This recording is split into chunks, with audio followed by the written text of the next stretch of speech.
ગોંડલમાં આજે અલ્પેશ કથિરિયા અને જિગીશા પટેલ વિરોધ કરવા માટે પહોંચ્યા છે. આ વિરોધ કરવા પાછળનું સાચું કારણ શું છે તે ગણેશ ગોંડલ પાસેથી જ આપણે જાણવાનો પ્રયાસ કરીશું.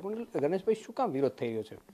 ગોંડલને જે રીતે છેલ્લા 2 મહિનાથી બદનામ કરવામાં આવે છે, જે રીતે ગોંડલને મિર્ઝાપુર તરીકે સંબોધવામાં આવે છે, જે રીતે ગોંડલના લોકોને બદનામ કરવામાં આવે છે, જે રીતે મારા પરિવારને બદનામ કરવામાં આવે છે, એને લઈ અને છેલ્લા 2 મહિના દરમિયાન ગુજરાતના લોકોએ ઘણા બધા જ્ઞાતિવાદી માનસિકતા ધરાવતા લોકોના નિવેદનો, એના સભાના નિવેદનો, જે રીતે જે ભાષાનો ઉપયોગ કરે છે, નિવેદનો આપે છે, એવા અનેક વિડીયો ગુજરાતની જનતાએ જોયા છે. જેને લઈ સુલતાનપુર ખાતે થોડા દિવસ પહેલાં એક જન આક્રોશ સભાનું આયોજન કરવામાં આવેલું હતું. એ સભાની અંદર ગોંડલ સુલતાનપુર ગામના તમામ માતાઓ, બહેનો, વડીલો, યુવાન ભાઈઓ સહિત એ કાર્યક્રમની અંદર હાજર હતા. અને એ કાર્યક્રમની અંદરથી અમે એ રીતનો પડકાર ફેંક્યો હતો કે જેને જો યુદ્ધ થકી કોઈને કલ્યાણ કરવું હોય તો અમે ગોંડલમાં રહી છીએ, મારું ઘર આશાપુરા મેઇન રોડ અક્ષરધામ સોસાયટીમાં છે.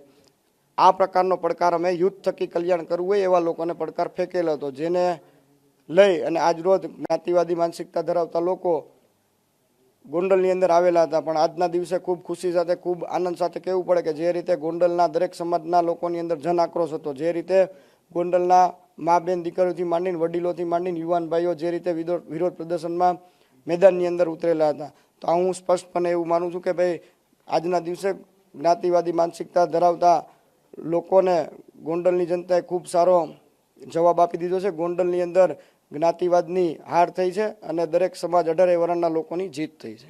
વાત કરીએ, અલ્પેશ કથિરિયા સુરત હોય છે, અહીં ગોંડલ આવવાનું કારણ શું હોય છે?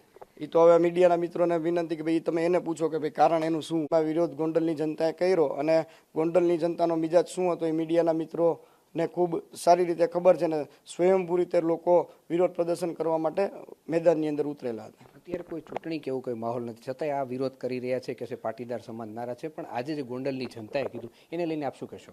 એ બાબતે હું કે મારો પરિવાર કોઈ બાબતની નિવેદન કરવા નથી માગતા. કારણ કે જો અહીં ગોંડલની અંદર કોઈ બી સમાજ દુઃખી હોય, કોઈ વ્યક્તિ પીડિત હોય તો એ તમે ગોંડલના લોકો સુધી ગ્રાઉન્ડ લેવલે જશો તો ગોંડલના લોકો તમને જણાવશે ગોંડલની પરિસ્થિતિ શું છે, શું નથી. એ એમની જે દિલની વાત હશે એ ગોંડલના લોકો કહેશે. અમારી એવી વિનંતી છે કે આપ મને કે મારા પરિવારને નહીં, પણ ખરેખર ગોંડલના નાના માણસને, ગોંડલની બેન દીકરીને, ગોંડલની હજારો માવડીઓને, ગોંડલના વેપારી ભાઈઓને આ પ્રશ્ન પૂછો.